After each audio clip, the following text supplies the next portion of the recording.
for the engagement. It was looking good for the Dolphins originally, but not anymore.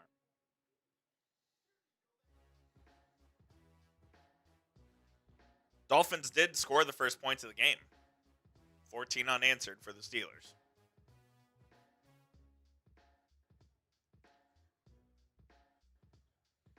And now the Heat lost. My day sucks. And Jovic broke his arm. Today sucks.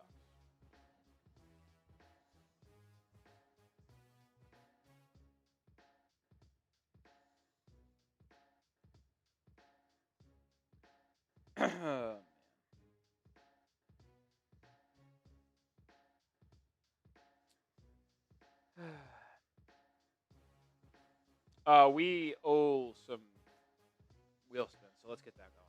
We do. We owe 3 wheel spins.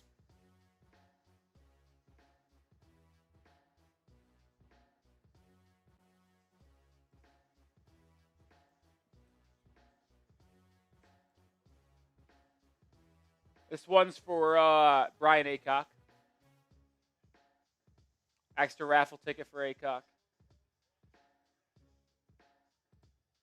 This next one's for Aaron Byrne.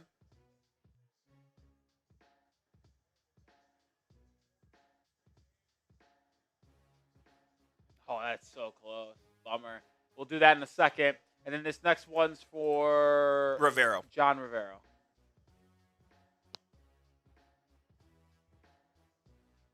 John Rivero gets an extra raffle ticket. Oh, barely. That's an illegal kick by the Steelers, and the Dolphins are going to get really good field position. They're going to start with it at their own 40. This is a must-score drive.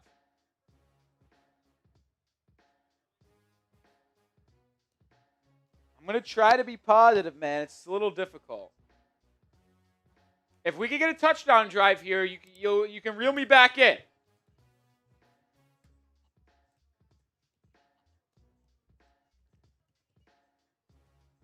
But it needs to happen here.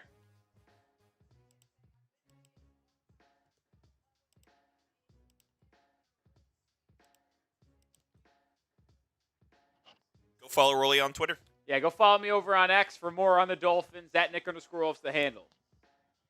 Also, make sure you've hit that thumbs up icon. Need to get to 1,000 likes today. I only have 602. First play of a must-score drive. Tua handoff. Achane. Gain of nothing. Cam Hayward met him at the line.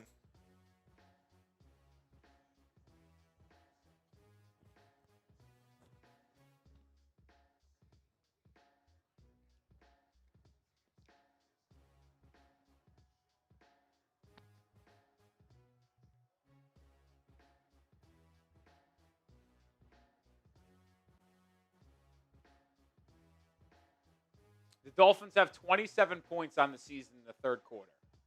That's tied for the lowest in the NFL with the Raiders.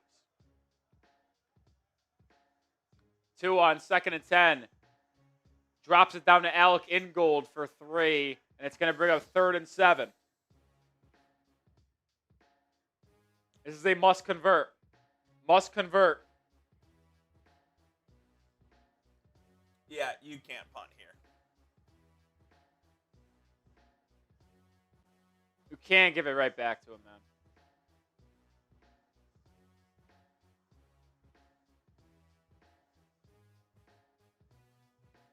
Phillip Rivers playing at 44 is great. All right, here we go.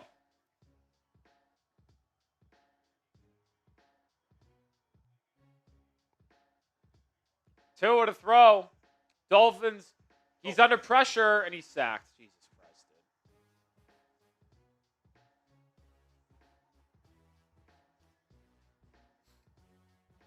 dude. Jalen Ramsey sacked him.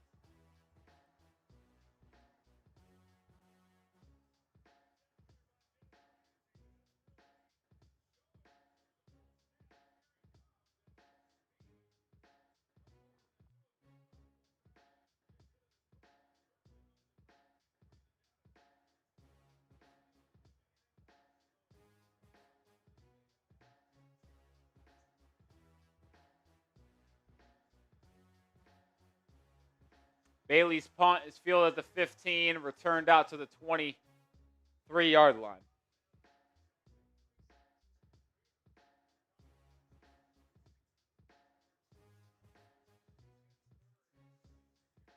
That's worst case scenario, man. Legitimately worst case scenario.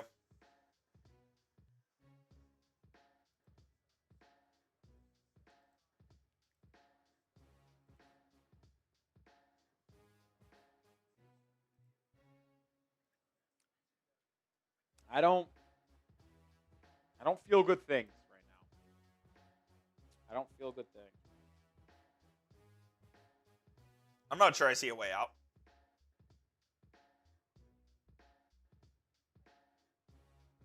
I just think it's the same old Dolphins. I thought we had an opportunity to be a little different here.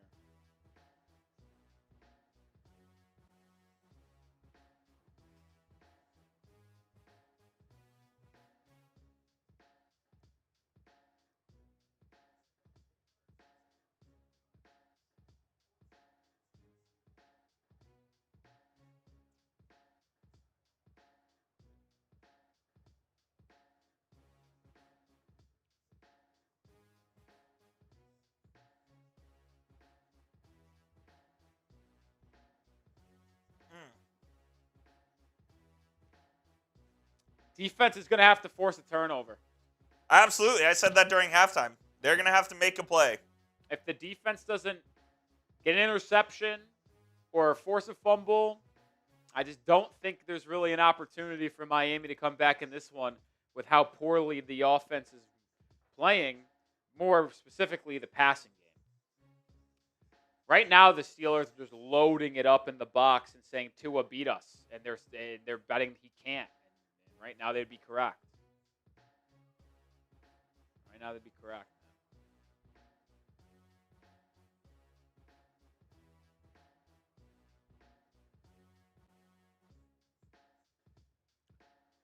I mean, you wonder if you just try to spark something here with. I mean, they're not going to do it. They would never do it. But, boy, I tell you what, I'd like to see what the offense looks like with Zach Wilson at quarterback. I don't. Because I think we know, right? No, we don't. How would we know? It's not better than this. I think it fucking would, Coop. I really fucking do. I mean, Tua's a fucking immobile. It's Coop. Like, if I imagine this offense would look like this if you were out there playing quarterback. Two lefties. I'm a lefty. That I don't know if can throw the football that well. Tua's probably got a little better arm. Aaron Rodgers in the gun. Defense need to be here to make a play right now. They're going to throw it on first down. Quick throw. It's DK Metcalf. He is going to pick up 4.5 yards.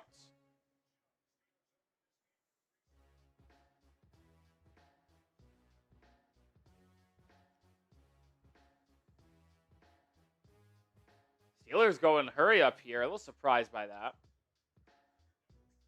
They now RPO to Darnell Washington to the outside. Good tackle there by Jack Jones to bring up 3rd and 4. Gotta get Big off the play. field. Spam those threes. Come on. It's 3rd down.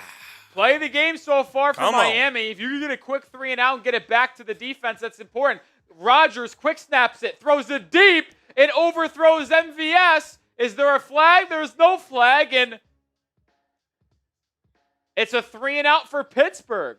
Aaron Rodgers is incensed. He thinks that it should have been a free play, and it was a 12 men on the field or illegal substitution.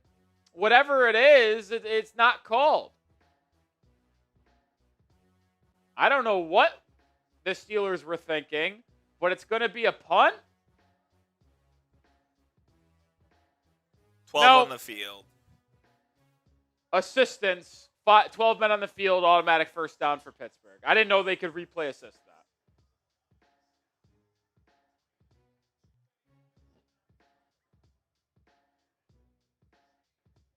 Yep.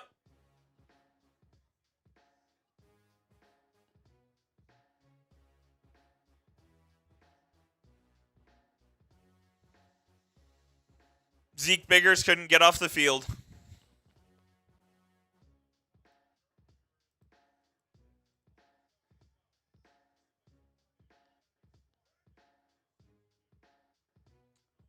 First and 10, fresh set of sticks for Pittsburgh. Rodgers, handoff, up the middle, Gainwell, dashing forward for 10 and another first down. This game's over.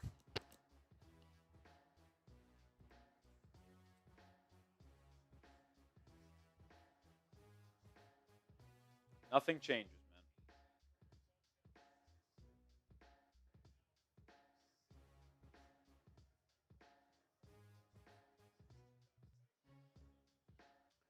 They didn't give him a first down. It's 2nd and 1. I'd actually rather have be 1st and 10 than 2nd and 1. Gainwell now gets another 8-9 yards cross midfield, and now this defense is just getting torched. Yep. The physicality, the energy, all gone. And now the Steelers are just running it down our throats. 103 yards for Kenneth Gainwell tonight from scrimmage. Rodgers drops it down to Gainwell. He picks up 4 on a check down.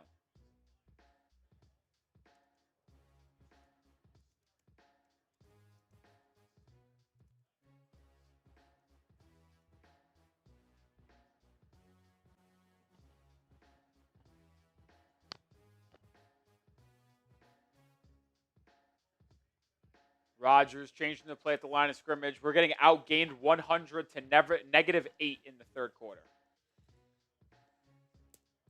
Ball at the Miami 43.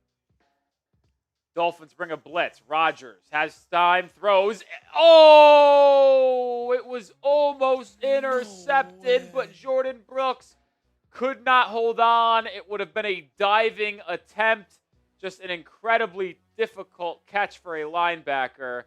Clearly incomplete. Oh. That would have been the play Miami needed. Jordan Brooks, the captain, almost delivered it. But it's 3rd down. Spam those threes. Get off the field ASAP.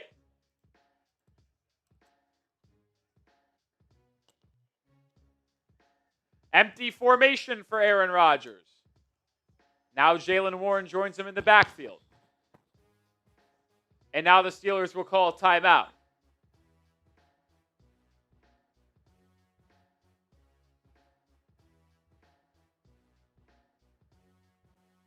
Almost had a game-changing type of play by Jordan Brooks, but he couldn't hold on.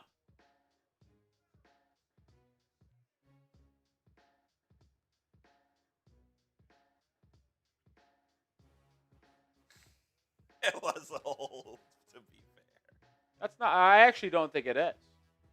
You saw a little bit of the shirt, sure, but that didn't impede him in one. He didn't miss a step. Yeah, Troy Aikman just said, I agree with no call being made because it didn't change anything. And even the rules official said it. So take that, Coop. Why are you angry? Because you just wanted the play to go against Miami. I did not. You I said just it was a called hold. like I see it. And you were wrong. Maybe I was. Shocker. 3rd and 6. Feisty Rolly.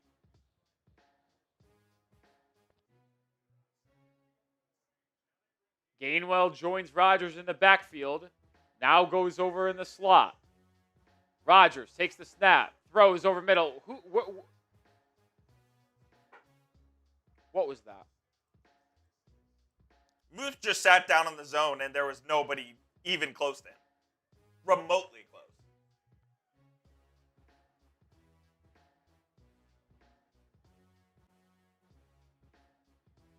What the fuck was that, dude? My God.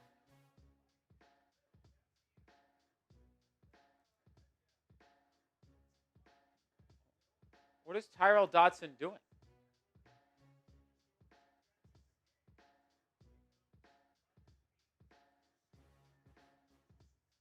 Rodgers, handoff, Gainwell, sweep to the right side. That one goes nowhere. Loss of 1. Minkah Fitzpatrick and Tyrell Dodson on the play. I mean, you have to hold him to 3 at bare minimum and keep it a 2-score game. You give him a touchdown and go 21-3, it's actually over.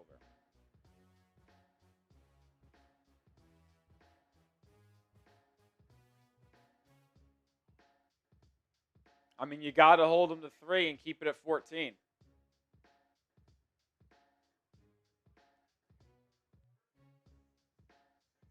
I mean, the time of possession difference today is unbelievable. Pittsburgh over 25 minutes with the ball already. Rodgers to throw again. Has time in the pocket. That's a hold. Dancing around. Fires deep right. Incomplete. No flags on the play. Excellent coverage on the back end by Miami. I mean, the pass rush has just got to generate more there with Rodgers dancing in the pocket for 5 seconds. Spam those threes. It's third down. I mean, you got to get off the field. I mean, Troy Faltanu had Matt Judon absolutely in a hold. Come on. I mean, you got to have it right here. You got to have a defense. Dolphins showing like they might bring a pressure blitz package. They bring 4. It's man-to-man, and it's completed. Metcalf has it inside the 10. Touchdown. Embarrassing. Fire everybody. Fuck them all. They don't deserve to be here.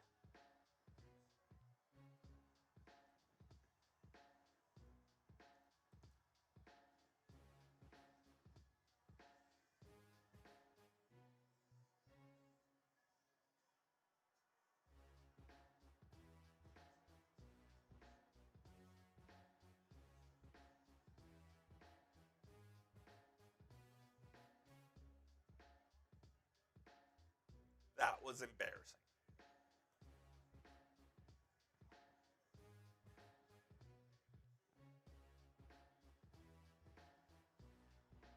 Nothing ever changes. Same old fucking same old.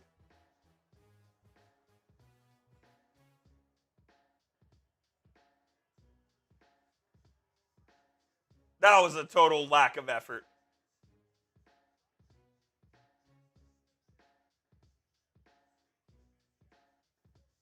Total lack of effort.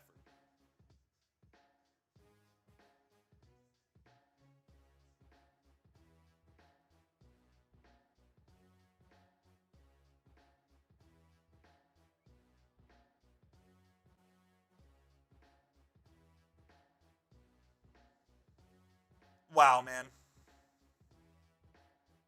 I mean, the game's over. Yep.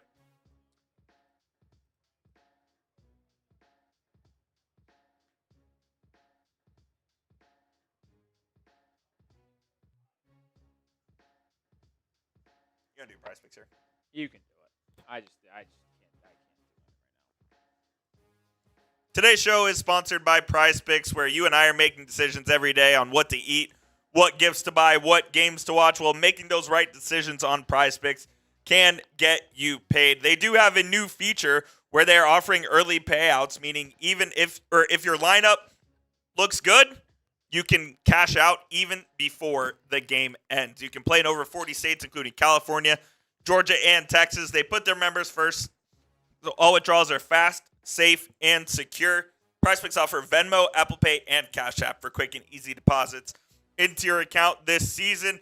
We took the more on Devon Achane rush yards, the less on Jalen Warren rush yards, and the less on Malik Washington receiving yards as well. Download the PrizePicks app and use code CLNS for $50 in lineups after you play your first $5 lineup. That is code CLNS for $50 in lineups after you play your first $5 lineup. PrizePicks, it is good to be right. That link is in the description and comments of today's show. That play went from almost intercepted by Ashton Davis to embarrassing tackling touchdown Steelers. Season's over. Officially, I think they're mathematically eliminated from the playoffs. Pretty sure they were with a loss today. Fire all these clowns, man. Obviously, nothing's going to happen in person or in season. But, I mean, nothing ever changes. Nothing ever does. Send McDaniel to the moon. Send Tua to the moon. The sad part is I don't even know how much I can blame Mike McDaniel.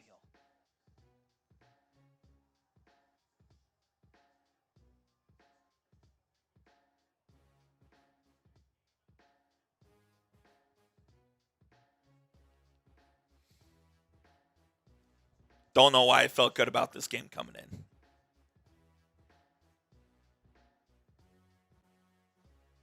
The Eskridge on the return out to the 28, 29-yard line.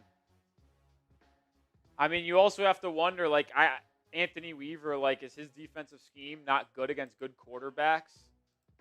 I mean, think about it. I mean, they play well against bad teams, but any quarterback that really understands disguised coverages, I mean, dices us up. But also, you're on the field for 28 minutes compared to the opposing offense only being on the field for 20 or 14 minutes. You don't have a chance. Now, I this is the real icing on the cake. This is a classic Tua interception. First play is going to be a Achane screen pass that loses 2 yards. This is a classic Tua interception in 2 minutes.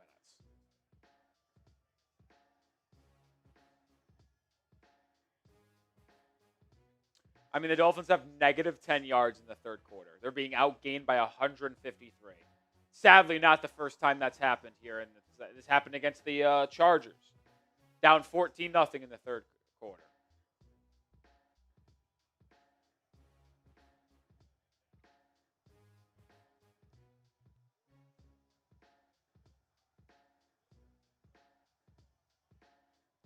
Tua to throw. Quick screen. Dropped interception. You called it. Alex Highsmith straight up dropped the throw that was right to him. He is so fucking bad. You never expect Highsmith to drop in coverage, but he does there. And, I mean, if Highsmith doesn't get it, Kyle Duggar is going to get it. Now it's 3rd and 12. There's turnover-worthy play number 2.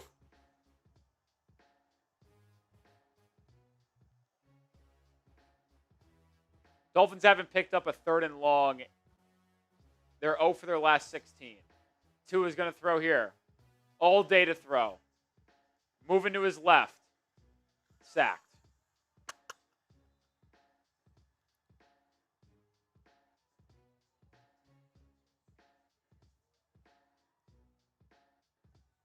It's actually it makes me an embarrassed person to wear Dolphins gear and support this team. We're the fucking worst and most unserious team in the entire NFL. I would rather be the fucking Las Vegas Raiders because at least they know they suck.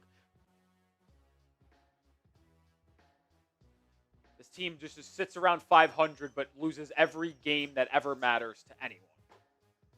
And as a quarterback that can't do a thing when the weather gets below freezing. It's embarrassing. 0-6 after tonight in weather games under 40 degrees. He's immobile. He makes bad decisions. Can't even say he's accurate anymore. No arm strength. It's horrible. Everything's bad.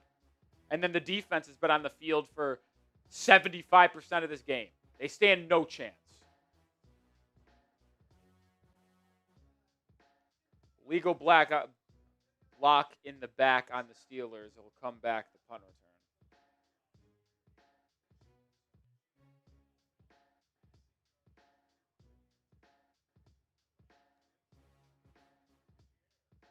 Tua 6 of 10 for 65 yards and a pick tonight.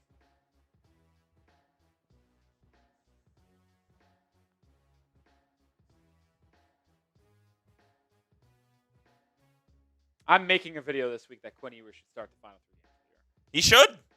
I said it for a while that as soon as you're eliminated from the playoffs, start Quinn Ewers. See what you have in the kid. I just tweeted out Zach Wilson should get the rest of the snaps tonight. I actually don't disagree at this point. Make Tua the emergency third the rest of the season.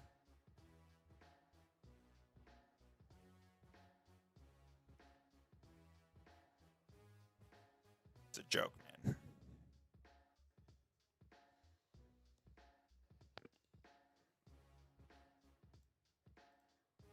Not a serious franchise until you address the elephant in the room.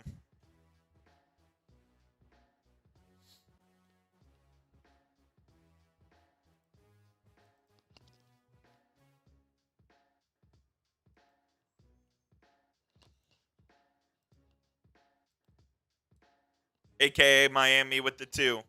Not a real team till we get a QB. What a joke. Absolutely, man. Kind of what I said. You are not a serious organization until you figure out the quarterback spot. Horrible. Horrible.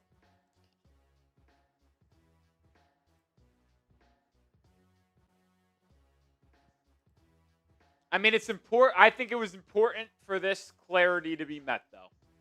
That's why I said I was excited for this game.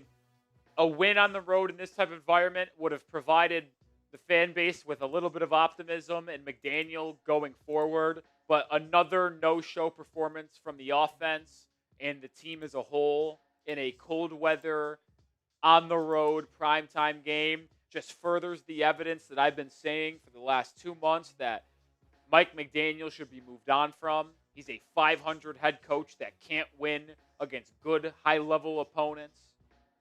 And Tua is a quarterback, despite his contract, that can't really start next season.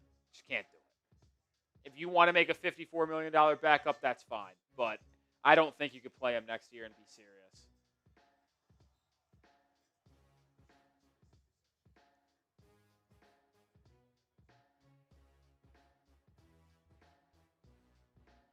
Steelers 3 straight touchdown drives dating back to the end of the first half.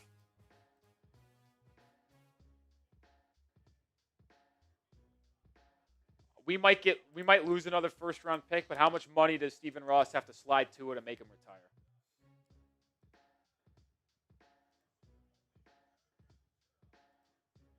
Like, I don't think the Steelers are good at all, and you're making them look like world beaters here. Handoff on 2nd and 10. Jalen Warren only goes for a yard. It'll be 3rd and 9. Building fins up. Tua have made a play to the last snap of his career. I don't think so. You can maybe make that argument for Miami. In his career, no. And I am willing to say he's going to probably still play the rest of this game, even though he shouldn't. Nobody wants to trade for Tua, unfortunately. Like, there's no chance. 3rd and 8. Steelers are 4 for their last 4 on 3rd down. Dolphins showing 0 blitz.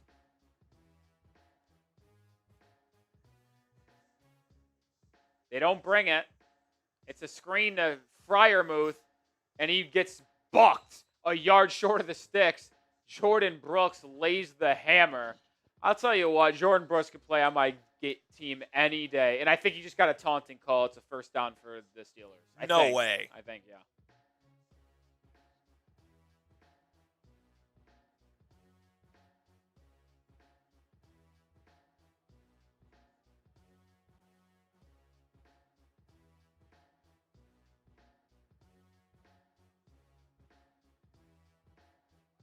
Oh, Attaboy, Jordan Brooks.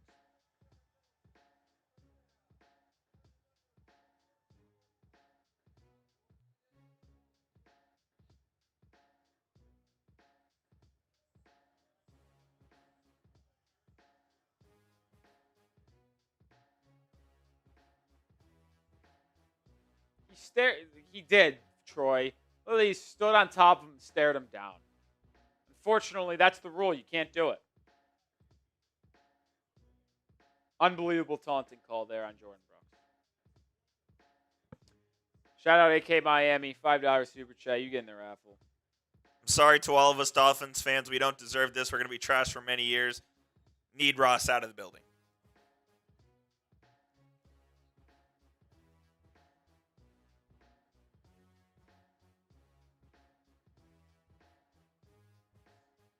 Be a new first down for the Steelers at their own 43.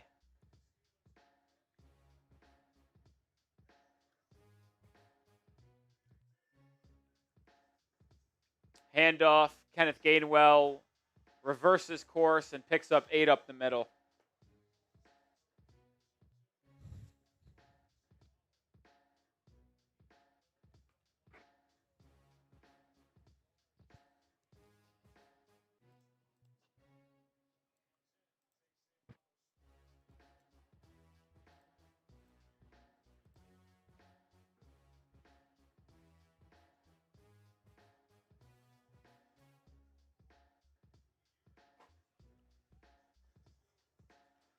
Handoff up the middle, another first down for Pittsburgh. I mean, they are just dominating you in the second half. It's actually like a JV football team, man.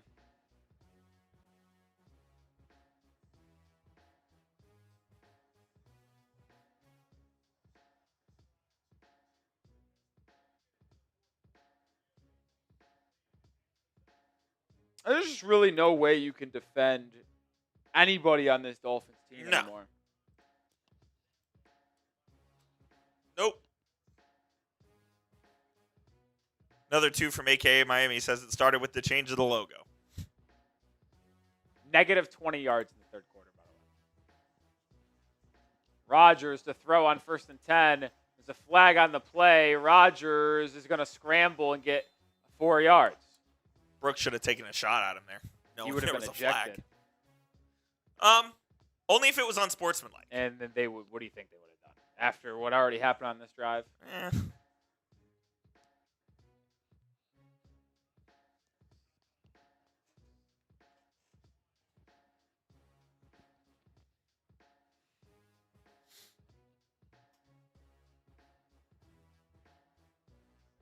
Illegal shift on Pittsburgh, so it's coming back.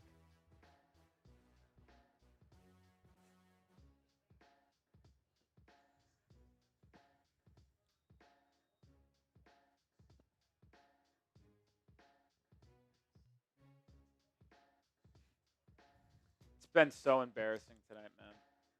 How do you negative 20 How yards. is that possible?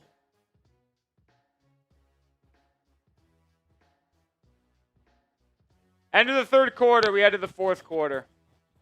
I don't even want to spam 4. Yeah.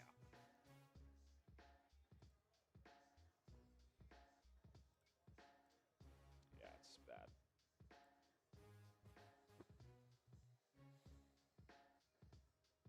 It's just sad, man. Nothing ever changes, dude. It's just Nothing sad. ever changes. See a couple super chats coming in. We'll get to them. Nothing ever changes. And it's just as unfortunate.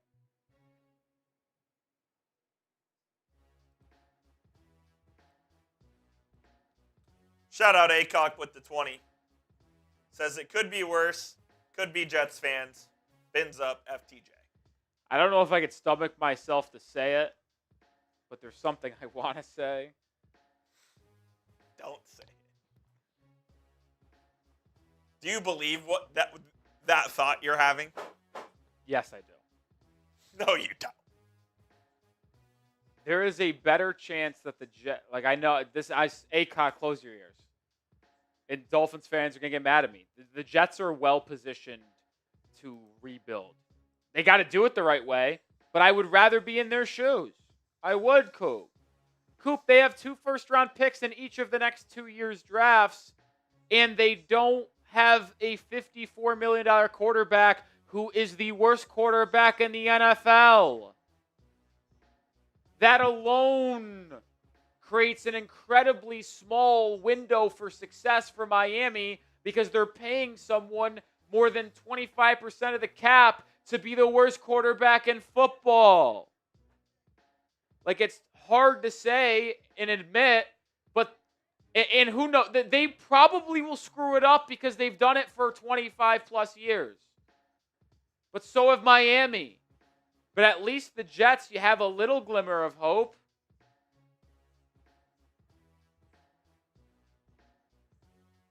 I mean, the Jets could trade up to the number 1 overall pick right now if they wanted to. Could Miami do that? No. The Jets could do that without really losing a ton of draft capital. Like, yeah, they would lose their multiple first-round picks, but they have so many.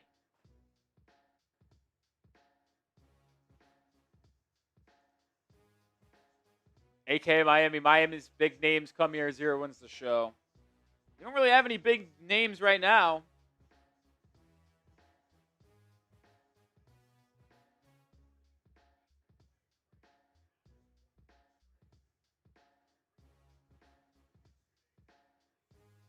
I mean, how about this stat, Coop? Tua's cap hit is $39.2 million right now. You want to know what the entire cap hit of the starting defense for Miami is? As they get gashed for 20 out of the break. You want to know what the cap hit for the entire starting defense for Miami is? What is it? $48 million. So Tua basically makes as much as the entire defense. It's a $9 million difference. But there's two ways you can look at that. You can look at that, oh my God, Tua is so grossly overpaid. But you can also look at it and says, the Dolphins only are allotting $48 million to their defense. No wonder why it can't hold up. But the reason why they can only allot that much to their defense is because they have $40 million in cap to Tua and another $20 million in dead cap spread out across Jalen Ramsey and former players.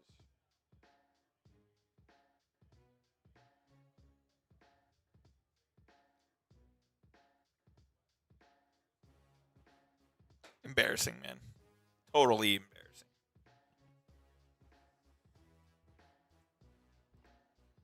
The Steelers have it 2nd and 5 at the Dolphins 24.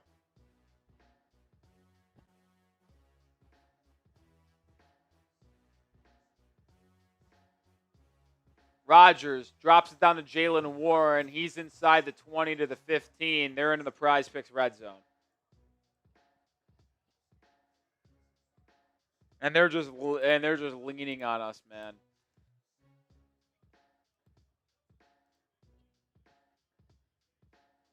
And now Minka Fitzpatrick's down with an injury, grabbing at his lower body. AK Miami, another super chat.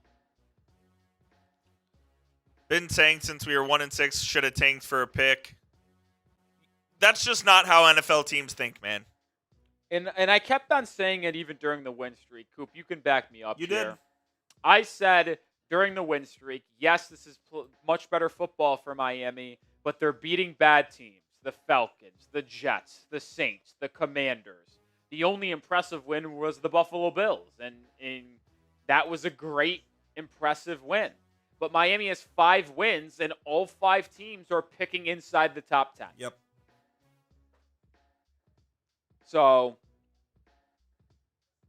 it's just very questionable. Shout out Evan with the 2. Appreciate you.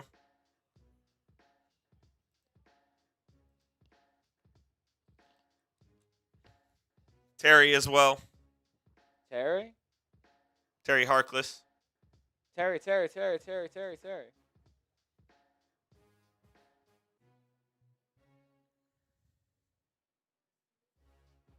A deflating night for the Miami Dolphins. Oh, deflating is a very low way to put it.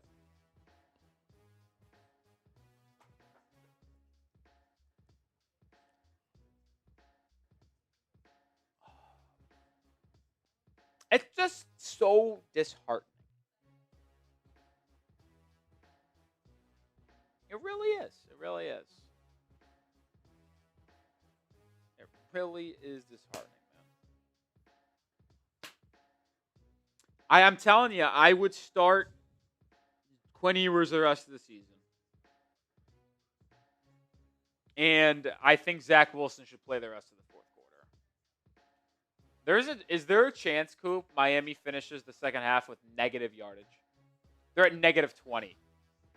It's not out of the realm of possibility. If they go 3 and out again, Coop, and the Steelers have like a 7-minute drive, and then the Dolphins go 3 and out again, like it really might be the case. This hurts. It's time to watch Heat basketball only. It's not going much better over there. 5 straight losses. 14-12. Minka Fitzpatrick up and walked off the field under his own power.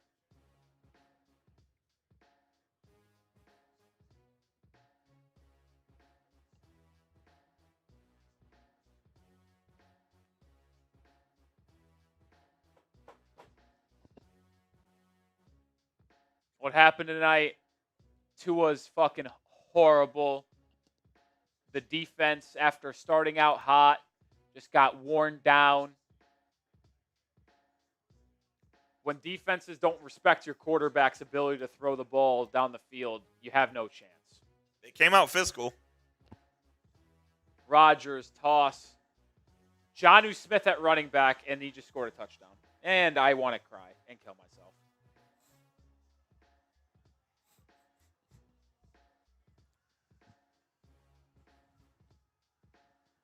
It's over. We knew it's over, but it's over. They literally did that to spite Miami because the Dolphins didn't want to pay them. I hope you guys know that. The Steelers that is a They direct danced on the grave. dick shot from the Steelers.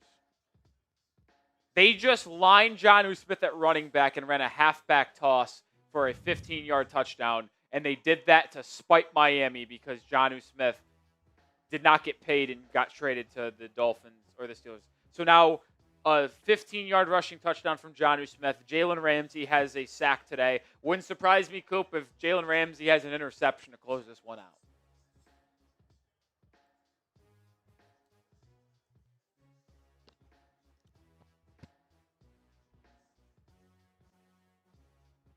Four straight rushing touchdown drives for the Steelers.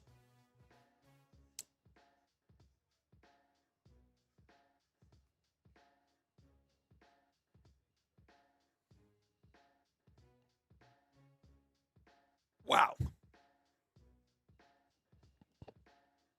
Wow.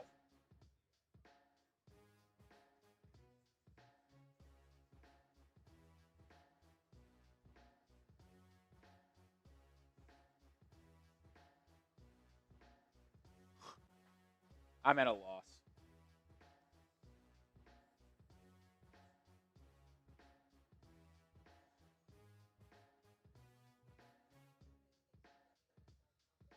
They quit. They did quit. They did. They did. They totally quit. Tua is an anchor.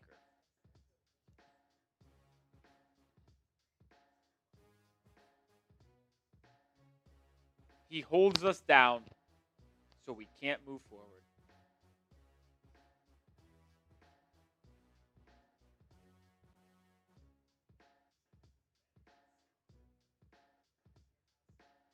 They do a really good job of being able to beat those really shitty 4-win teams, man. Oh, I'll go on and beat the Jets. I'll go on and beat the Commanders. Your team stinks. I'll beat you. As soon as a good football team rolls around, hell, not even a good football team, an average football team rolls around, Dolphins have no chance.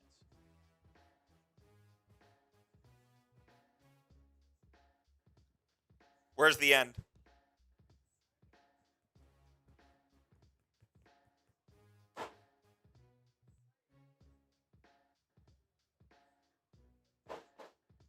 It's fucking so frustrating, man. How did we beat the Bills? I have no clue.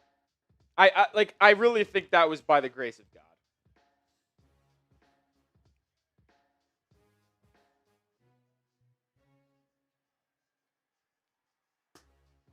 So frustrating, dude. Nothing changes ever with this disgusting organization. Rodney says we have the worst owner, worst head coach, and quarterback.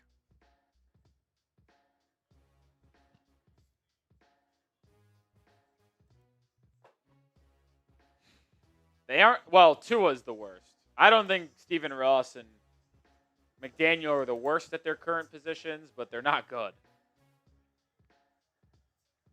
Good return by D. Eskridge out of past the 30 to the 37-yard line.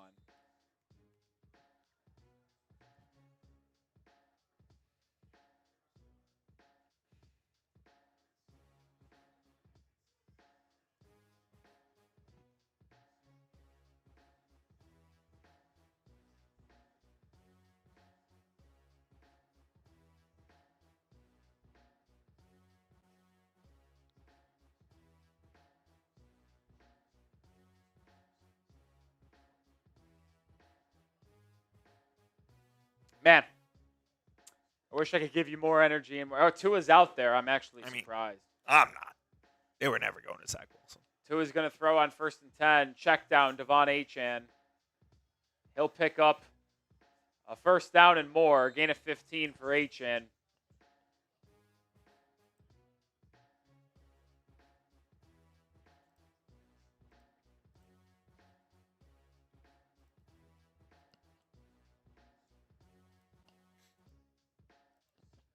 Dolphins just eclipsed 100 yards of the game.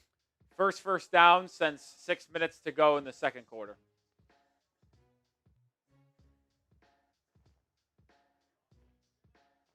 Sixth first Why down so of the game rude, compared to the 22nd for Pittsburgh. Tua toss Achane.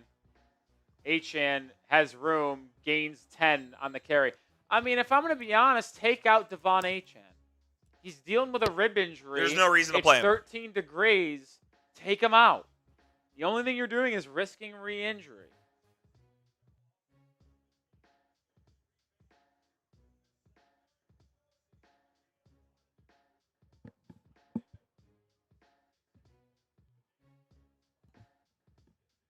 Like I would take out everyone, man. No reason to play him. Tua, Achane, Waddle, take them all out. Everybody else can play. Tua to throw here on 2nd and 1. Has Waddle over the middle of the field for about 15 or 16. Another first down for Miami. Waddle's hurt. I think he's just slow to get up. I mean, that happens every game. If Jalen Waddle doesn't leave the game hobbling and then return, I mean, it's not a Dolphins football game. Only the second catch for Waddle tonight. Tua under center, now changes the play, goes empty formation, 5 wide. 3 tight ends on the field for Miami.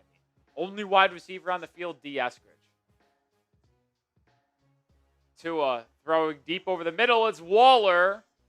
Waller with the catch inside the 10 down to the 7-yard line. The Dolphins are in the PrizePicks red zone for the first time tonight. Use code CLNS for $50 in lineups after you play your first $5.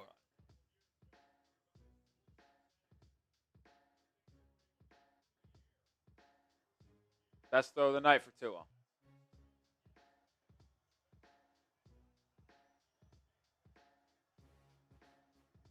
When it doesn't matter, he can do it. Yeah.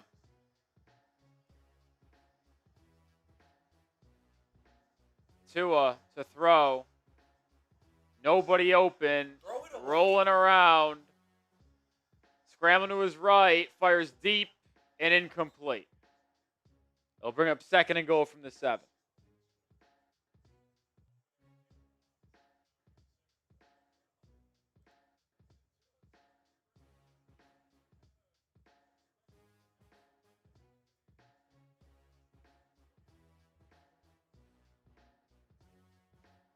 Tua 9 of 14 today, 115 yards, interception.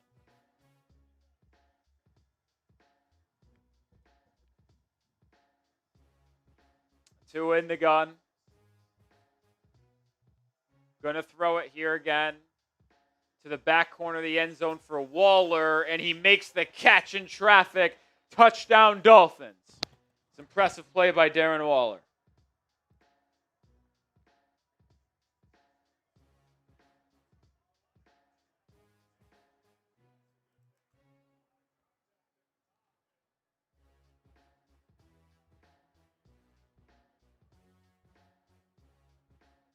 That was an impressive catch by Darren Waller. Dolphins are going to go for 2 to make it potentially a 17-point game.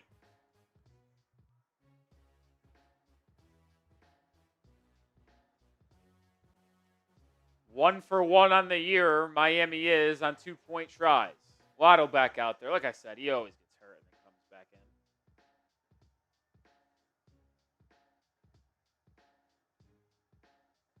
Tua's going to throw to the back of the end zone. I mean, that wasn't even catchable. He's throwing it away on a 2-point attempt. I mean, he wasn't trying to throw it away, but he just made a horrible throw. Jalen Ramsey was in coverage, and he's letting Miami hear about it. Good catch there by Waller. Give him a good credit there. That was a really good touchdown. Only positive moment of the second half.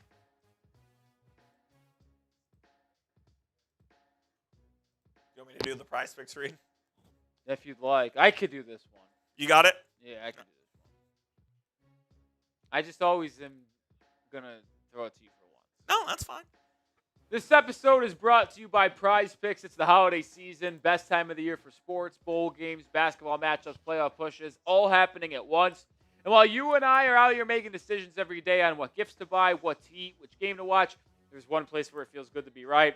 That is PrizePicks. I love how straightforward PrizePicks is. I don't have to spend a lot of time trying to calculate my payouts. They make it easy with payout multiplayers, whether it's a simple 3 times or a big 2,000 times. PrizePicks makes it easy to understand how much I can win.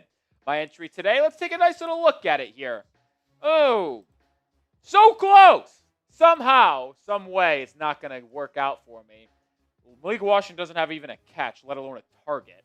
Jalen Warren is going less right now. He's got 33 yards. He stinks. And Achane only has 57 yards because our awesome team decided not to even allow our offense to stay on the football field. You can blame number 1 for that. Join me and the millions of others on PrizePicks. Download the app and use code CLNS to get $50 in lineups after you play your first $5 lineup. That's code CLNS to get $50 in lineups after you play your first $5 lineup. PrizePicks.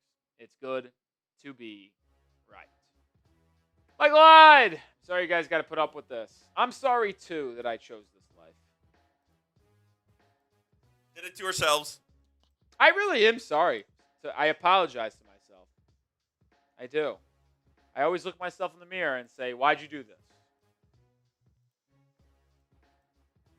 And I really mean that in all of sports. I wish I didn't care about sports. You know what? I wish I worked a meaningless desk job as an accountant for J.P. Morgan in Omaha, Nebraska, and all I did in my entire life is golf and read books.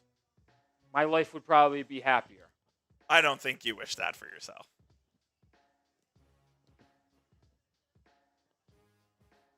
The lows are low, but let me tell you what.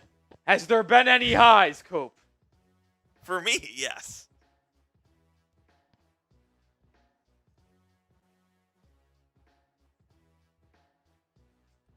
Kickoff being returned by Warren at the 5, cross the 30, out to the 37.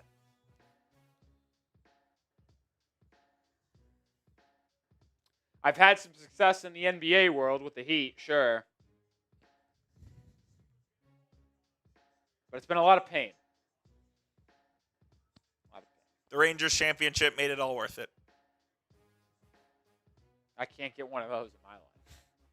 Mets will win one. I can't get MLB. I can't get NFL, and my NBA team sucks. Dolphins, you're screwed on. Yeah, the Mets, you're probably No, probably not. You have one soda. Handoff up the middle. I don't even know who this is. It's Caleb Johnson. Oh, really? He Yep. sucks. Oh, they're talking about quarterbacks in the draft. Shoot me now.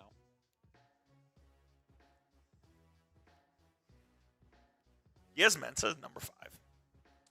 Yeah, I mean, Sellers is going back to school. Sorsby's going back to school. A lot of people like Mensa. I thought Simpson was too. Oh, that's not confirmed. Dante Moore for sure coming out, though. Yeah.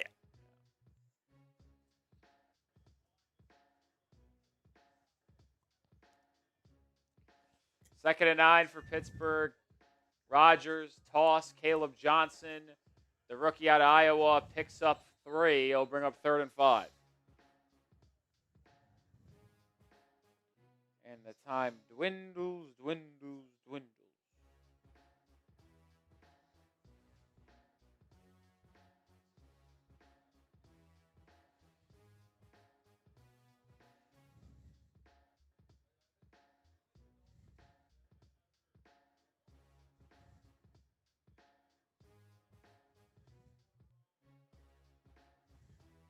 No, Troy. They didn't run out of gas. They just were never a good team to begin with. Rodgers calls timeout on 3rd and 6.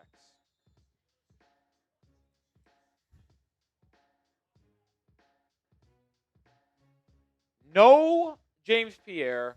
No Derek Harmon. No. TJ Watt, and you were unable to sustain any offensive drives when it mattered the most. Embarrassing. Who's to blame? Well, number one is Tua, and it's really not even close.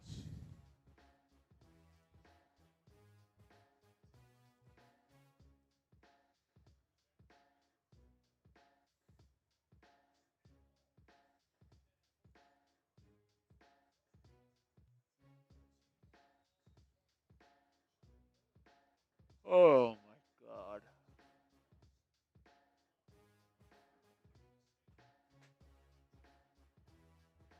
Nah, we have positive yards in the second half now, be smoky. 3rd and 6 for Pittsburgh. Jason Marshall Jr. in the slot against DK, by the way.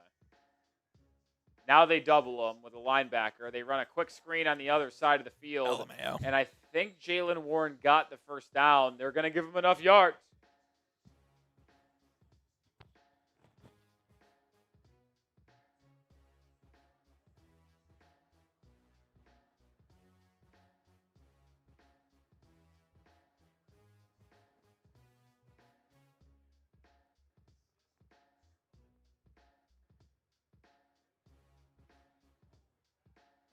They're going to replay assist and say Jalen Warren was short. Yeah, he's a full half a yard short. So angry you're kicking things?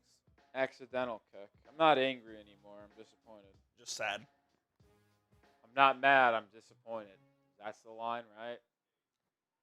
Steelers will punt here on 4th and 1. Why not? They're up 19 with 7 minutes and a half to go. It's not like Miami's going to score 2 touchdowns the rest of this game.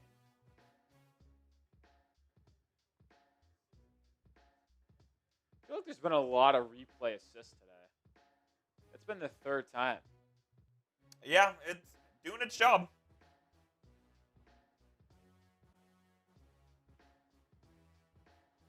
Steelers on the punt here with 7.5 to go. Bad snap. The punter barely gets it off. It's a good punt. Fielded by Malik Washington at the 8-yard line. Makes one man miss. Gets across the 15. And is actually brought down at the 15.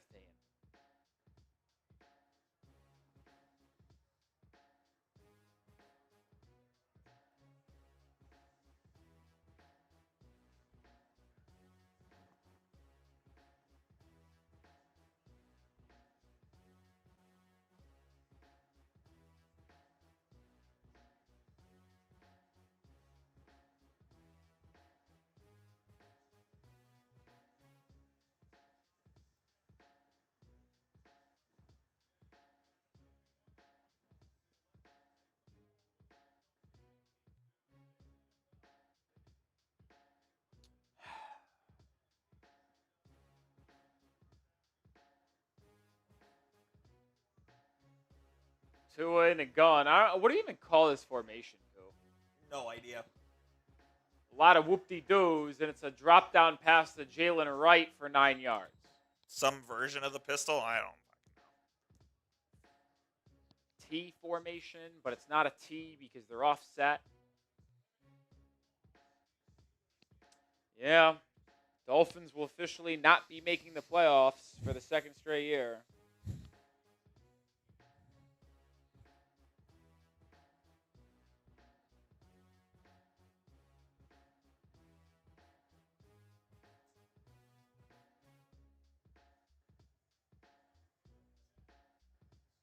Tua in the gun. Gonna throw it again. Steps up in the pocket. Drops it down to Julian Hill, who picks up the first down. Gets up rather angry for some reason. Points at Patrick Queen. Some conversing going on. I don't know what there could be anger about. They don't call taunting on that, but they call it on Jordan Brooks earlier. Well, if it was a flag, it would be on Miami again. Well, I know. I mean, that's a fair hit. There's no really look. I don't really understand what there could be an issue with on that play, to be honest.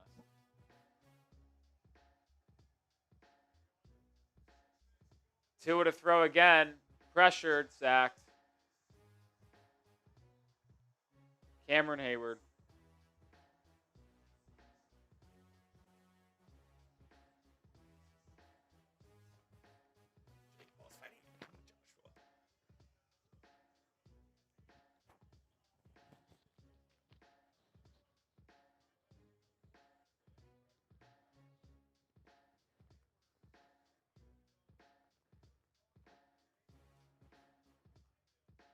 Bad, man.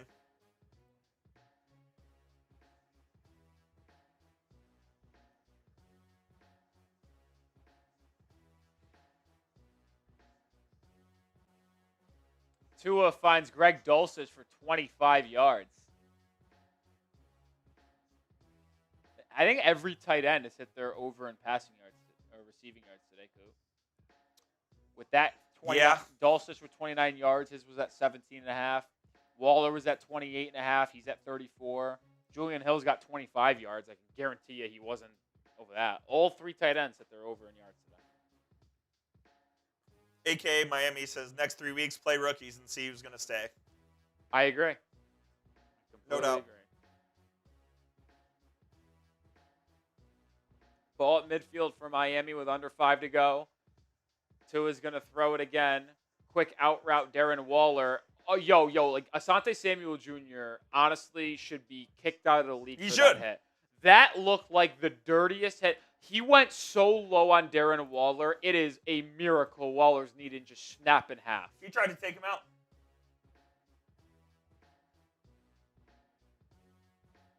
That is a disgusting, dirty hit by Asante. He should be in jail for that. I'm not gonna lie. That if the Dolphins had any pride, they should go. They should go jump him. They should go absolutely lay a hit on Asante Samuel Jr.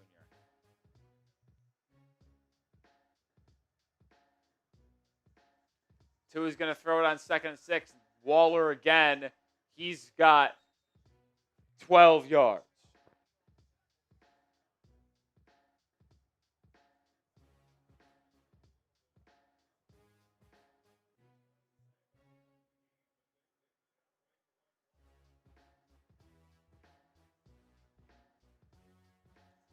Tua again. Drops it down. Devon Achane for 7.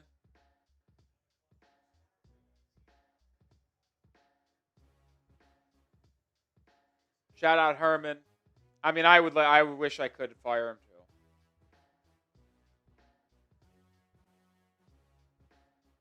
I wish I could fire McDaniel and cut Tua, but I can't do any of those things. You're not in charge? No, believe it or not, I'm not. Some people think I am, though. Funny enough.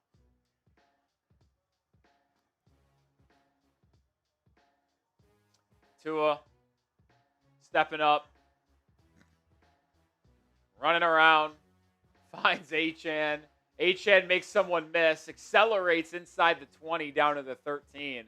Ironically enough, even though it means nothing, that was a really interesting, fun play by Tua. Is GM Rolly's first move to get rid of Tua?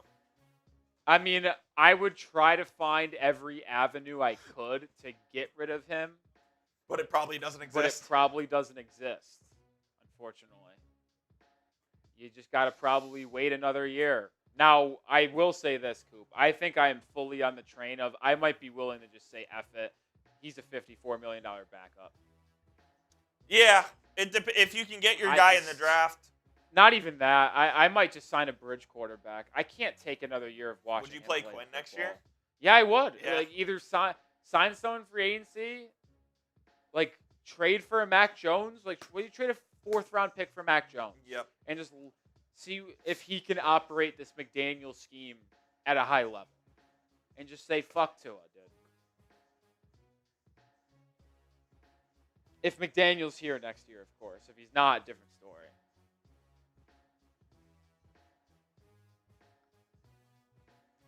Miami called a timeout.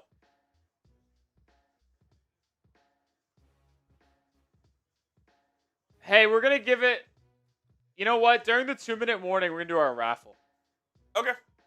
Yep. So, From now until the 2-minute warning, if you want to get in our raffle for our Dolphins today or our Dolphins WWE styled belt, that's your opportunity. It's also a cooler.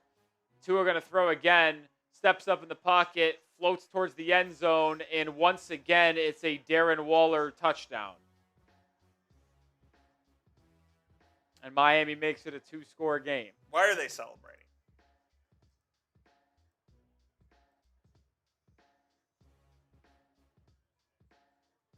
Overhit. Somehow, some way.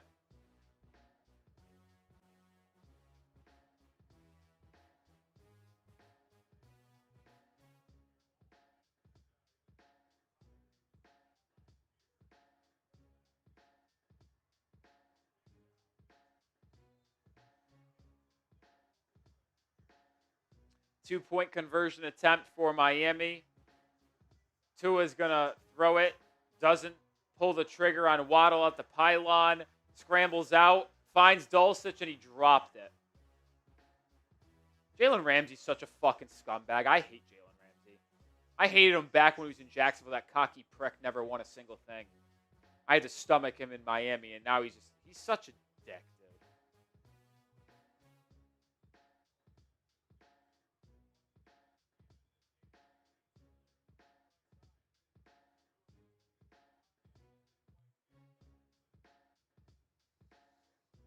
Embarrassing, man.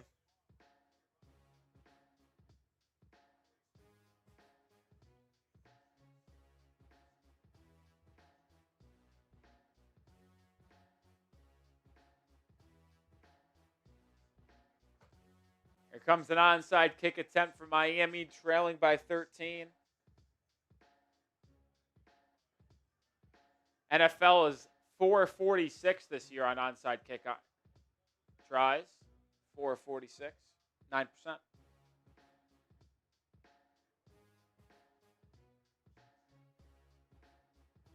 Miami would need to recover this, score a touchdown, and then recover another onside kick. Ironically, Miami does have 3 timeouts. So if you get this onside kick and score, I don't know.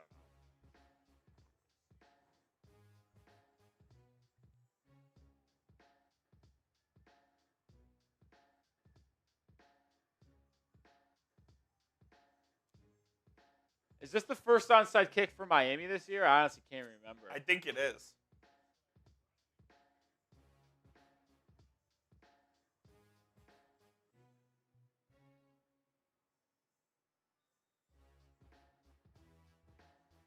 It looks like they're going to try to do the little spinning Tervis kick.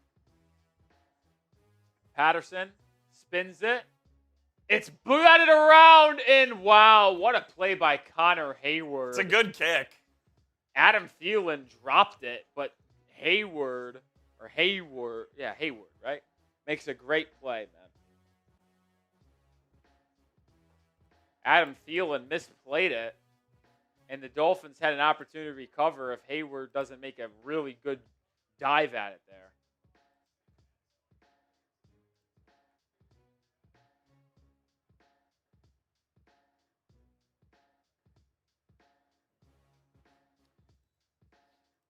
I wonder if the Dolphins are probably going to use timeout. Shout out Chuck Brittingham. At the game.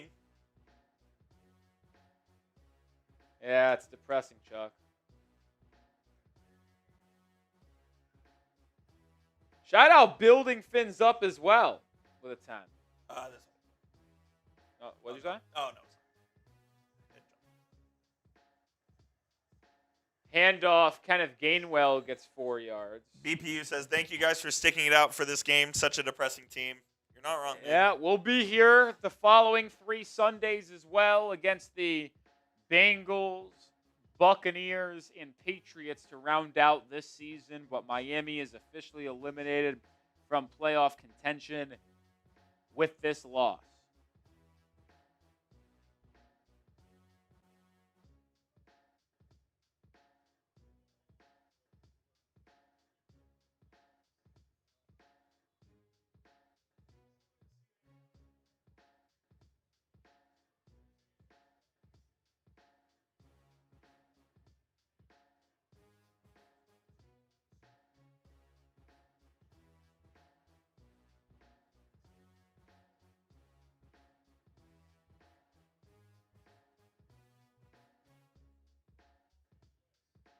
Even Dan Orlovsky, who spoke highly of the Dolphins and their ability to play in these type of games, says, I thought Miami became a different team, was wrong, dead wrong.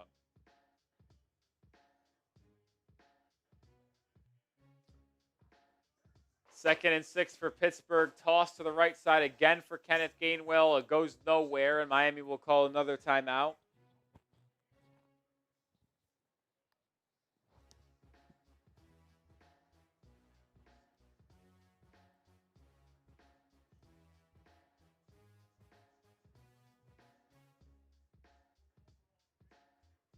Who would you have rather had at quarterback today, Coop? Phillip Rivers or Tua? Taking Tua. I mean, Phillip Rivers legitimately can't throw a football. Yeah, it wasn't pretty for Phil. It was not pretty. I mean, what do you expect? But I respect the hell out of him for coming out and trying. yeah. He's going to start again this week. I was going to say, they already committed him to start next week at home against the 49ers. I mean, I feel bad for Indy, not actually, but starting 8-2 and then losing 4 straight to go to 8-6, and you're going to miss the playoffs because That's the Texans tough, refuse to lose a game. Yeah. Jags aren't going to miss the playoffs. They got 10 wins now. Like, it all started with that game against the Chiefs, and then Daniel Jones gets banged up, and they haven't won a game since. They were 8-2, I believe. Yeah, they were. Yeah. Rodgers in the gun, going to hand it off to Jalen Warren. Oh, play action. Caught me by surprise. Rodgers is going to take a sack, and Miami's going to call a timeout and get the ball back. Well. Is this the greatest comeback of all time? It would be 28-3 with like 8 minutes to go in the fourth quarter. There's been bigger, but I don't think not with the amount of time. Yeah, that's why it should be the greatest comeback of all Yeah. time. Like, think about everyone laments the Patriots for their 28-3 comeback. This would be the same comeback, Coop, in like 7 less minutes. Yeah. If they scored a touchdown, got the bro. onside kick, and scored again, they're down 13. Could you imagine? I don't even know what I would say. What do you think the live money line is? It's not worth it, whatever it is. I'm not trying to instill hope in any of you guys. I'm just saying, like, it's kind of crazy that they're going to have the ball back down 13 with 2 minutes to go. That's all I'm referring to. I mean, half the stadium in Pittsburgh is left. Well, it just got incredibly more difficult. The Steelers won't have it, or the Dolphins will start with the ball at 2. Yeah, it's brutal. Cooper says, fire Nick. Honestly, I'm in. I don't know who Nick with the K is, though. Yeah, if he's referring to me, I'm in. You want to be fired? Maybe. I'm taking the channel over. Maybe.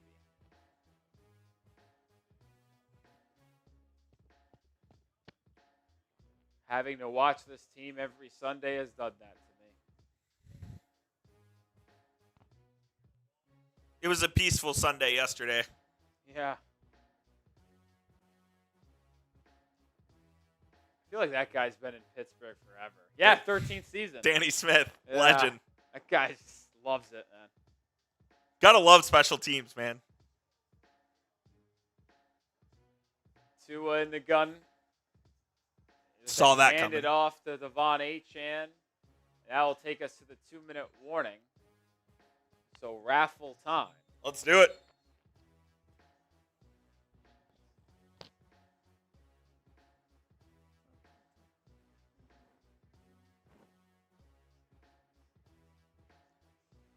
As always, Mr. Coop, send me the number of raffles. Yes, sir.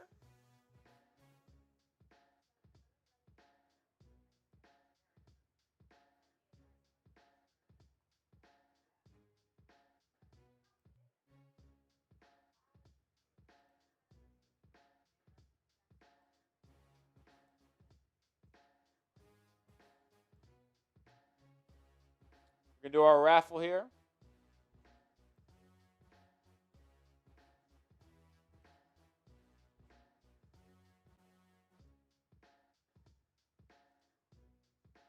we have how many? 339. 339. I feel like that's like a number we've had before. We had 350 a couple weeks ago, which was like our highest. So we're close to that.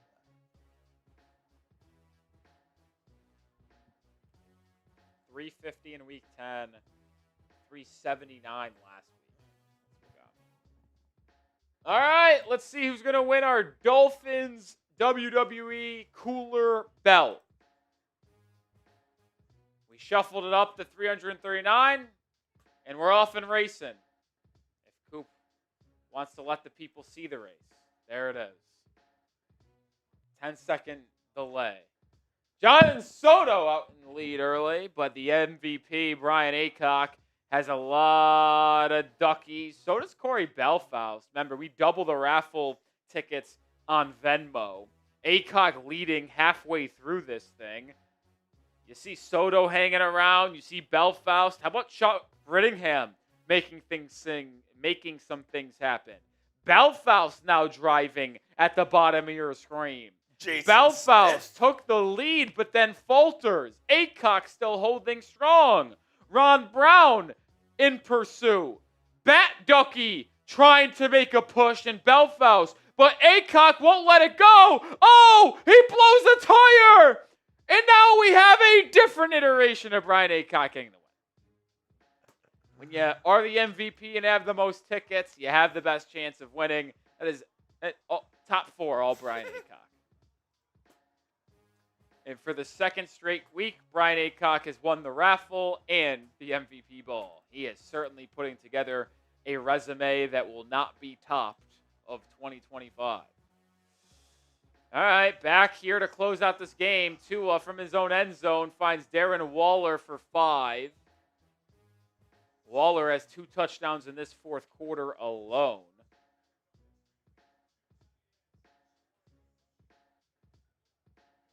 NFL history was made tonight. Wow. Not in Miami's favor. Tua's going to throw. They marked Waller short on 3rd and 1, and Tua is sacked. He is so unathletic. It's incredible. It really is incredible. 4th sack for the Steelers defense tonight.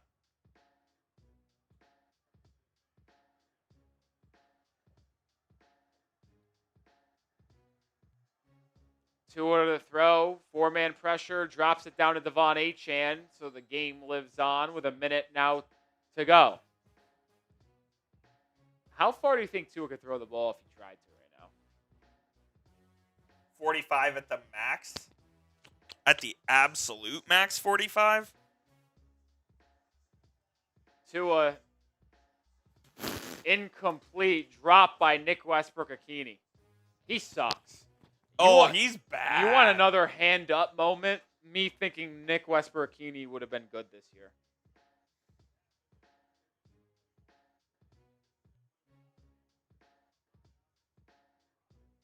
That's a hand-up moment. There's no way around it.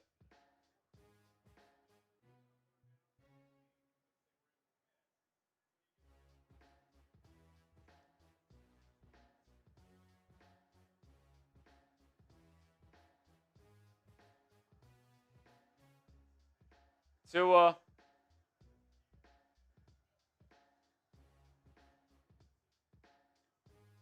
Coop. Coop, explain to the people what just happened. The Miami Dolphins just got a delay of game. But did you see what Tua tried to do? Tried to call a timeout. The Dolphins don't have a timeout. They do not. They do not.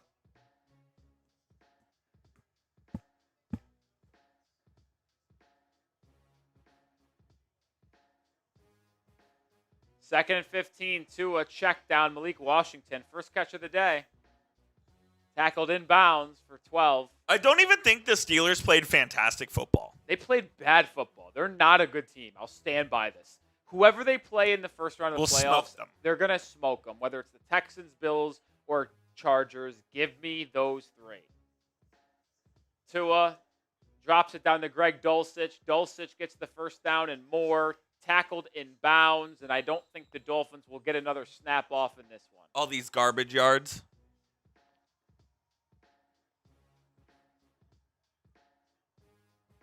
They will not. Ball game. Miami loses 28-15. Good job, Tua.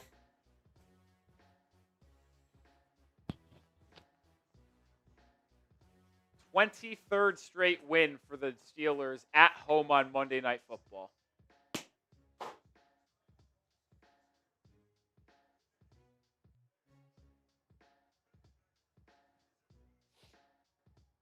Achane finished the game with 128 scrimmage yards. Leading receiver today, 6 catches for 68 yards. Tua finished throwing for 254. I mean, the garbage time stat padding from Tua to make his numbers look good today. Unbelievable.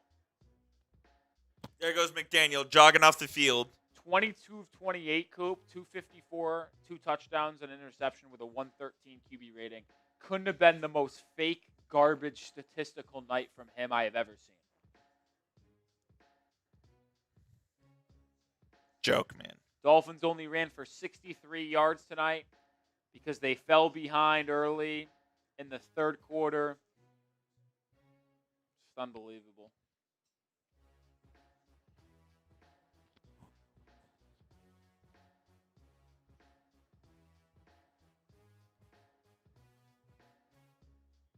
Alexander Madison sighting. That's incredible. I didn't even think he would still travel with the team. Wow. All right. Brutal. Any particular weigh-ins you want? Who's most to blame, Tua or Mike McDaniel?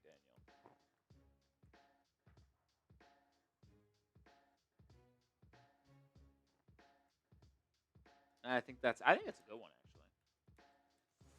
Dolphins 4-game winning streak snap, and they are officially eliminated from the playoffs.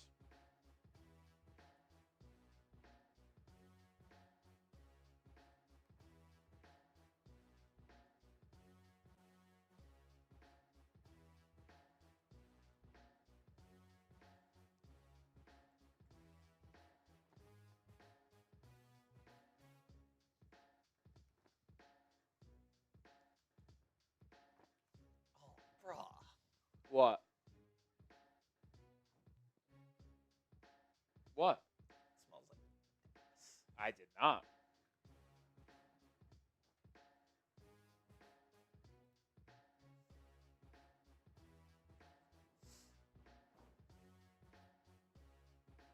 I'm trying to find a picture of McDaniel too. Oh, here's one. It's like TV. Would ya? It's like a TV. No, it's for my tweet. Oh.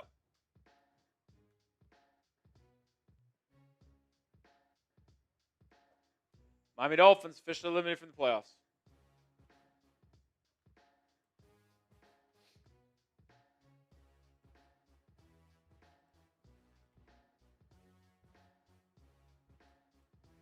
Got that lane. Got a sub.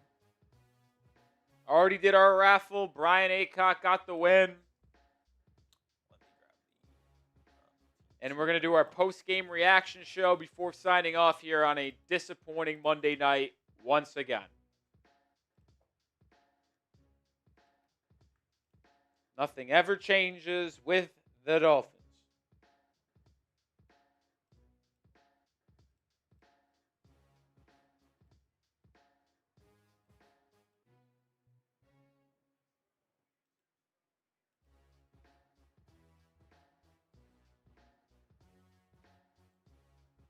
So bad.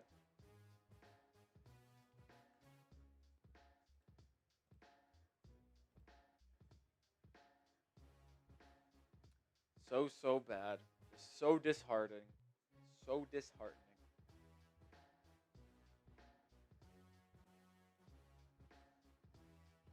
Short after the game, man. Bunch of prima donnas at this company.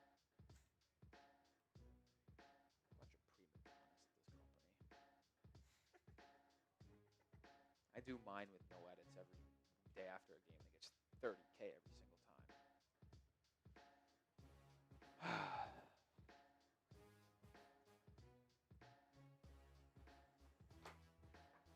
All right. Time to do a post-game reaction. Coop, whenever you're ready, let's do it. Fire it off.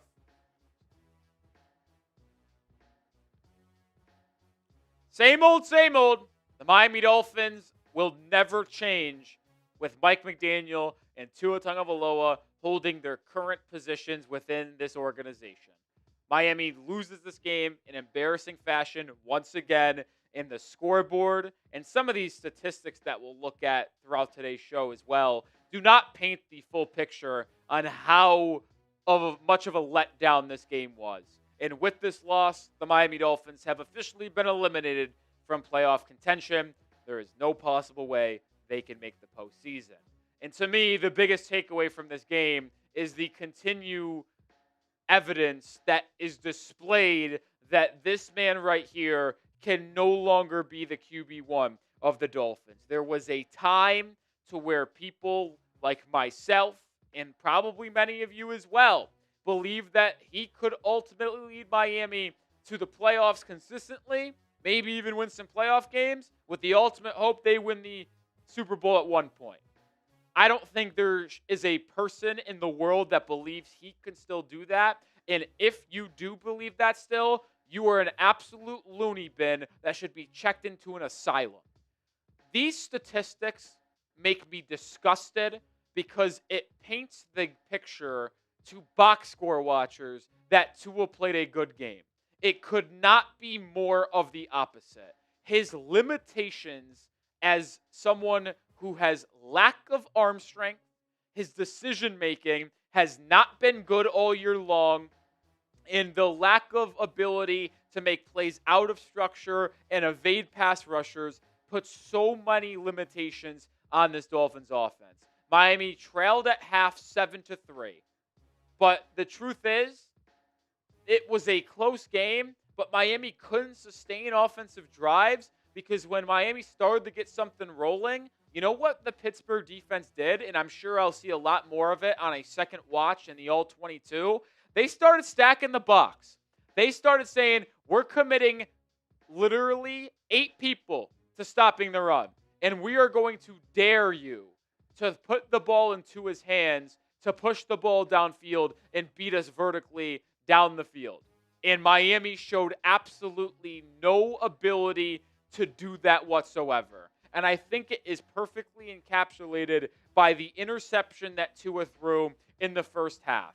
Miami driving the ball pretty well in Pittsburgh territory. They run a play action under center set where they only have 2 players run a route. Now, in its own right, this is not a good process because Jalen Waddle is running a deep corner route. The opposite hash, I think, is running a post or a streak, and then there is nobody else. They are max protecting 8 guys to allow Tua to try to push the ball vertically.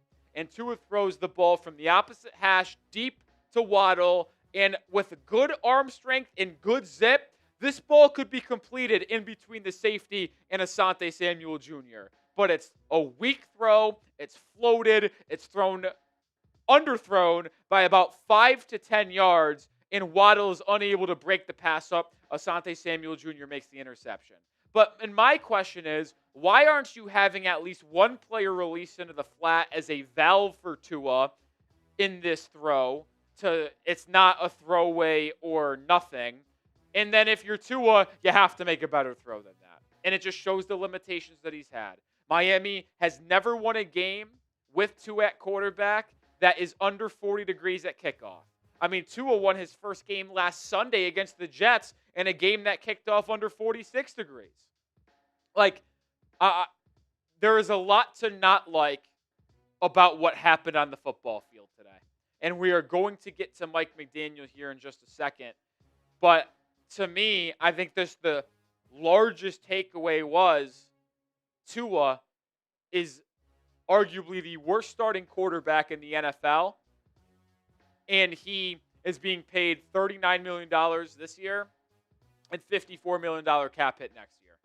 And I don't know how Miami is going to find a way to improve at that position. I'll make a video about it this week, but I said it during our live show. Tua should not start any of the remaining 3 games. Miami's eliminated from the playoffs. There's no reason to put him out there. There just isn't. What do you have to gain from that? Nothing. See what you have in Quinn Ewers. See what you have in Zach Wilson. But Tua's done. He shouldn't be allowed to be out there for Miami anymore, if we're going to be honest. Just shouldn't be allowed.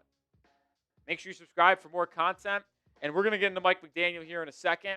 But this episode is brought to you by PrizePicks. You and I make decisions every single day. And during the holiday season, what gifts to buy, what food to eat, what games you're going to watch with bowl games, basketball matches, playoff pushes. And I'll tell you what, folks. It sucks to watch the Dolphins. It's good to be right on PrizePicks. And your fantasy football season might be over. I'm actually in the semifinals, all three of my matches. Humble brag. But if your fantasy football is over, pick your favorite players every week and hit on their projections. You don't got to wait till next year to draft and pick your favorite players. Just go more or less on at least 2 player stats. If you get your picks right, you could cash in. I went 2 of 3, and I just can't believe that Achane did not get more than 83.5 rushing yards, but that's what happens when Miami ultimately fell behind by 25 points in the second half. But Warren went less, and so did Malik Washington. Download the PrizePicks app today. Use code CLNS to get $50 in lineups after you play your first $5 lineup. That's code CLNS to get $50 in lineups after you play your first $5 lineup. PrizePicks. It's good to be right. Let's talk about Mike McDaniel now. I think he should go, but I can't entirely blame him for this game. I tweeted this out. I said in our live show during the game. The first half Miami Dolphins, they came out with an energy that I don't know if I've seen them play with in a very long time. That defense was flying. They were playing with physicality. Iafetu Malafanu laid a couple big hits. Jack Jones made some incredible tackles on the perimeter. Jordan Brooks was playing at a very high level. I don't think you could say that Mike McDaniel did not have these boys ready to play in the first half. The truth is, though, the football that Miami played today was unsustainable. Do we have the time of possession stats, Coop? I'd love to flash it on screen again, because there is never a world where you are going to win a game where the opposing team outpossesses it. That was a word.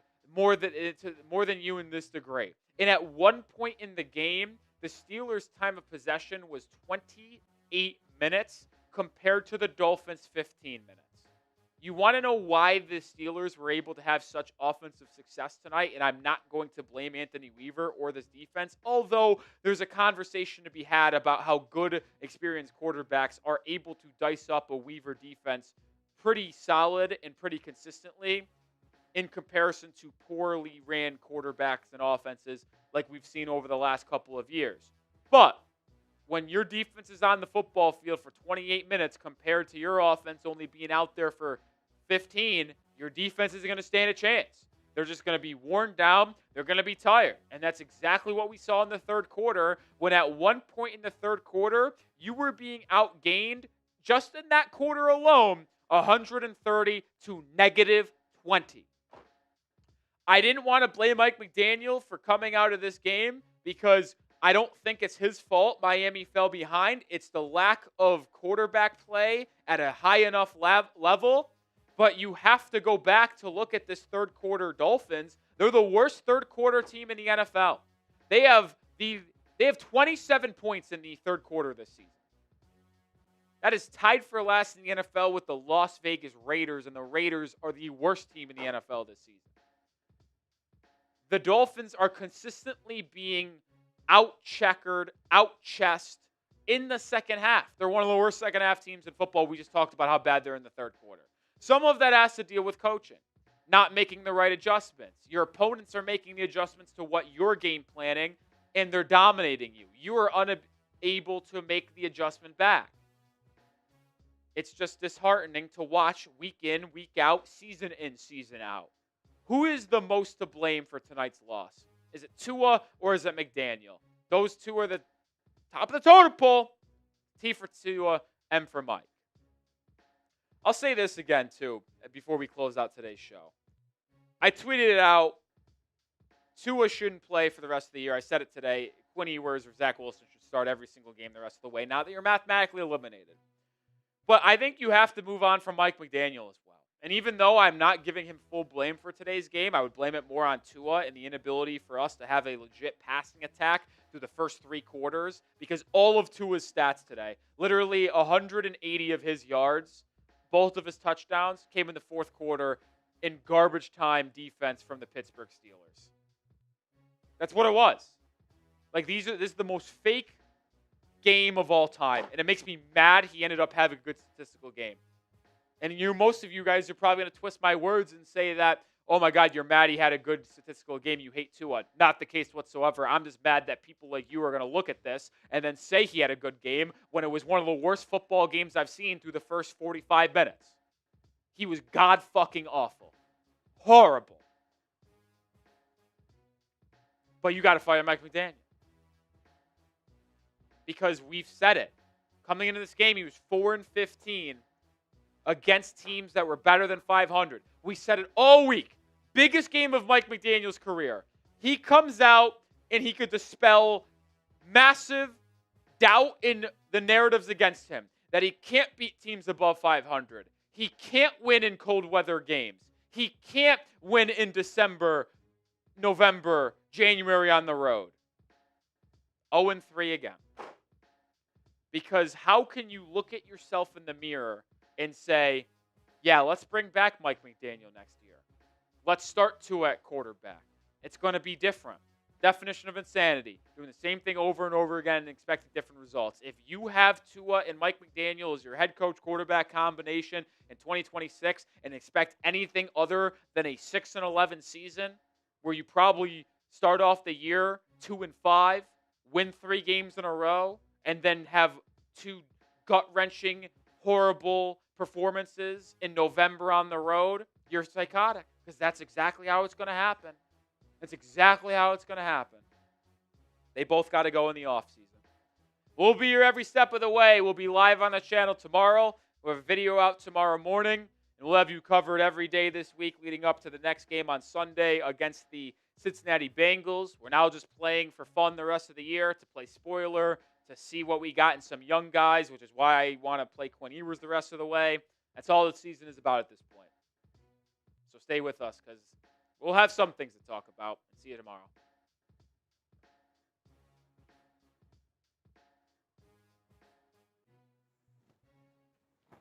Damn shame, man. Damn shame indeed, Coop. Damn shame indeed. Barry Jackson, enough is enough. Tua shouldn't enter another game as the unquestioned starter. Bench his ass. We've been saying that for 8 weeks. I said it for the last month. Because if Tua was dominating in the win streak for Miami, all right, cool, different conversation. He has done nothing. It's all been the Dolphins' running attack. Like you said, they won in spite of him. Dolphins' rushing attack wasn't able to get going today because they stacked the box and the Dolphins fell behind. Tua unable to get anything going through the air. Joke. Complete and utter joke.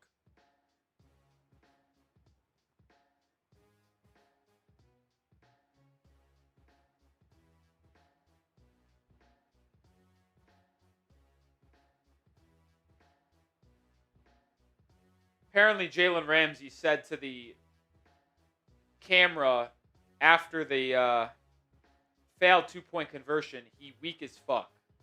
Don't know if that's referring to Tua or referring to Greg Dulcich. Well, he's not wrong if it's about Tua.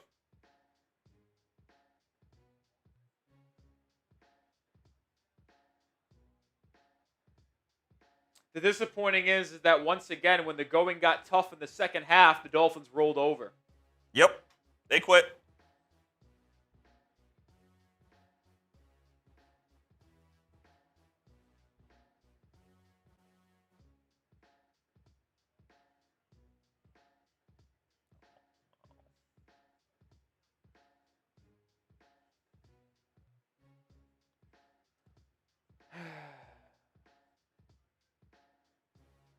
Bummer, man. If you guys want to keep the show going and stay live, we'll take super chats. We'll hang out and talk with you guys, have a vent session. But if no one wants to yap and wants to just head quietly into the night late on a Monday after another disheartening performance, I don't blame you. We'll get out of here, and because we'll be back early tomorrow morning with more content.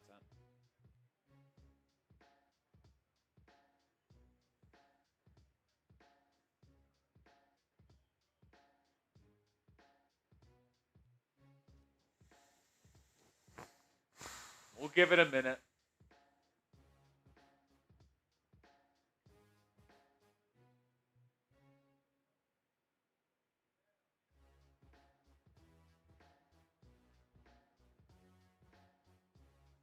It's over, man. It is over.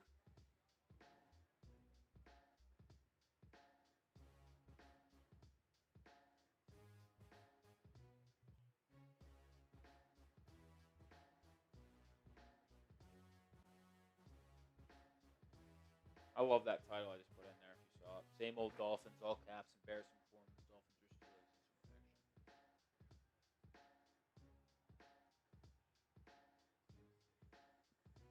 We did just get a super chat. Sounds like that's going to take us into the night, though. Shout out to Nicholas. Nicholas with the $2 super chat. Go to sleep. God bless. Well, have a good night, folks. We'll get that on screen and we'll sign off.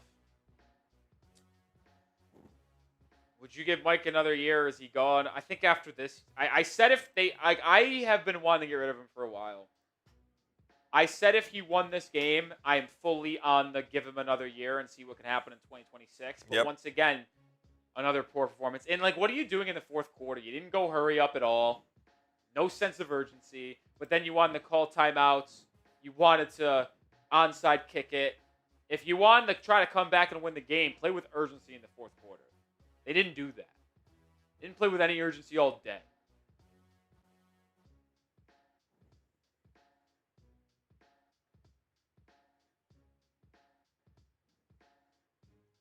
$5 super chat from Chopped Adonis. And then we'll really get out of here.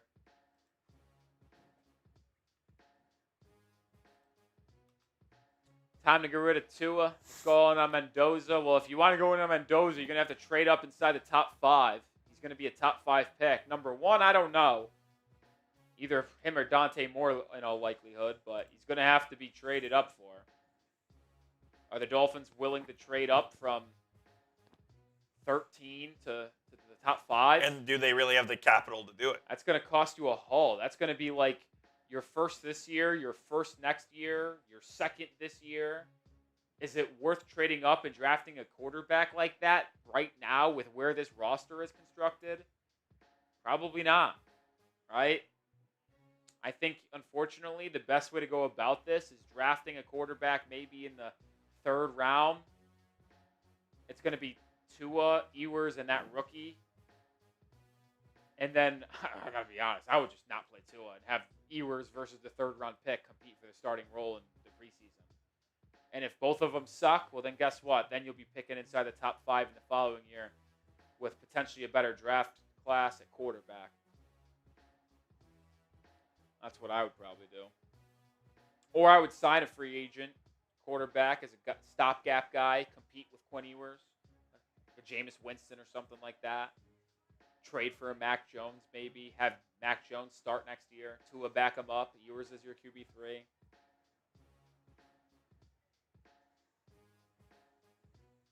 It's going to be tough, but I think you should make Tua the most expensive backup in NFL history. That's what I would do. At this point, keep him on the roster. Get him the hell away from the facility, man.